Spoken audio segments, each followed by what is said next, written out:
đồng theo tôi căn du mi lệ căn her mi lệ ai đang trung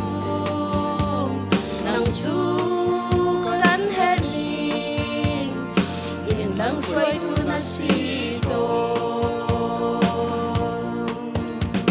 căn lâu cha căn tu at tin lâu bao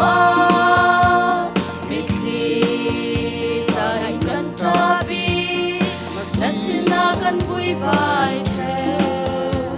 mi khi kan ti mi song hi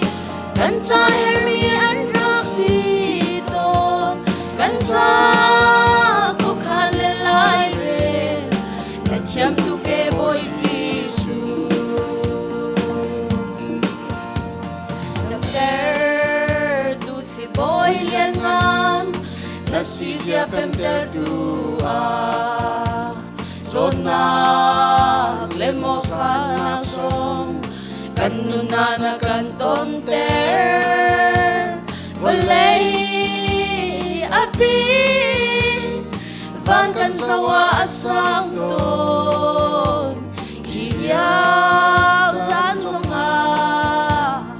dagut in na kandam ter kan kan du at tin lâu bao mi khi đại kan trabi na sina kan vui vai theo mi khi kan ti mi song hi kan cha heri an na si to kan cha ko khan le lai re na cham tu ke boy si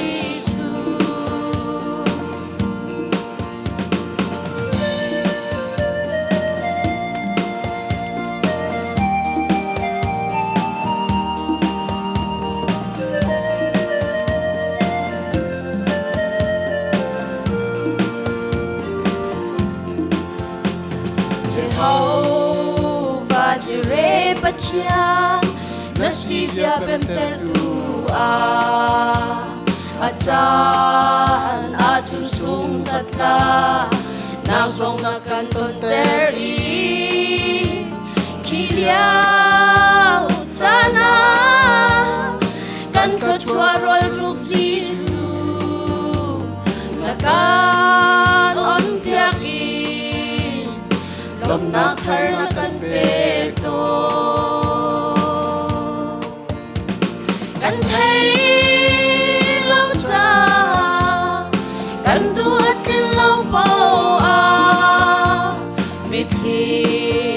ta in kan trabi na sina kan vui vai theo mi thi kan ti mi song hi kan cha her mi an kan cha ko khan le lai re na cham tu ke boy si su atha kan ti mi na kim atha deu chu nang na sim atha kan ti mi na la atha deu mi na kan pe athu kan cha a her a chu a kha bit mi so na kan pe kon mo boy pa kan thấy